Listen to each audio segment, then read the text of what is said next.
What's going on, everybody? You back rocking with Sweet Science. You on the air. Subscribe to the channel. Hit the like button. And again, hit the bell icon to get all your post notifications, because we're going to keep it lit. So what I want to talk about today actually is something that's been on my mind. I'm not going to say I was thinking it before, but I was kind of on the road to getting to where I've came to about something today. And that is, I think it's time to start having the conversation about Jermell Charlo being pound for pound number one. Now, the reason why I say that is because of a few reasons. The first reason is because you look at who they have on the pound for pound list right now. Number one may switch depending on who you're talking to, but a lot I've heard, aside from like a Canelo or a Lomachenko, I've heard Bud Crawford a lot actually as pound for pound number one. I think a lot of people still have him as pound for pound number one. I think I may have I may have before the 26th that just passed, where we got the Charlo doubleheader.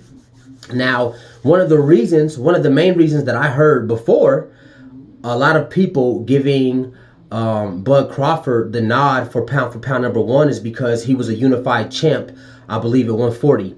So, I mean, that is a great feat right there. You can never take that away from Bud Crawford.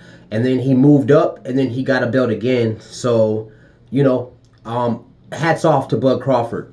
But he was at 140, he moved up to 147, and since he's been at 147, I love Bud Crawford to death. This is no slight, this is no hate, I'm just giving my honest opinion. I love Bud Crawford to death, but since he's moved to 147, he hasn't really fought anybody to really make me feel like he's a big shark or a big dog at 147. You know what I'm saying? Yeah, he got the belt, but he got it from Jeff Horn, whom of which shouldn't even have had that belt, considering the fact that he had the home court advantage, and I feel like they gave him a gift decision against Manny Pacquiao. So one of the reasons Crawford was, or still is, considered pound for pound number one is because he was a unified champion. Well, so is Jermell Charlo, and Jermell Charlo is a unified champion at 154. He's a two-time champion in a fight that he shouldn't have lost to begin with when he fought Tony Harrison, in my opinion, and a lot of other people's opinions. And he came back to reclaim that by a KO, not a decision. He didn't fight like AJ and Ruiz rematch, where he kind of just pot-shotted and tried to outbox him. He came in there and he did his thing. He got Tony Harrison out of there, and he did it in a great fashion. You know what I'm saying? Just to come back after that and beat Jason Rosario. Now, Jason Rosario beat the dog snot out of J-Rock, whom of which beat Jarrett Hurd, who had those belts. So I just feel like that says a lot about Jason Rosario. I don't want to hear nobody talking about he's a bum, because Jason Rosario is not a bum. To beat J-Rock, whom of which beat Jarrett Hurd at 154, you got to be somebody. You understand what I'm saying? So for Jermell Charlo to come back and beat the guy with a body shot. Now, some of y'all out there, y'all Charlo haters, are talking about that fight was FAF, fake as because a guy went down from a body shot. Well, you guys who are saying that, one, have never boxed before, one, or two, you've never gotten hit in the stomach, or three, you've never hit anyone in the stomach, in the solar plex. Now, right at the top of your abs, of your abdomen, if you hit someone there with force, good enough, it's gonna take the wind out of them, and it's almost gonna make them look crazy as they're trying to get their wind back, which is what happened with Jason Rosario.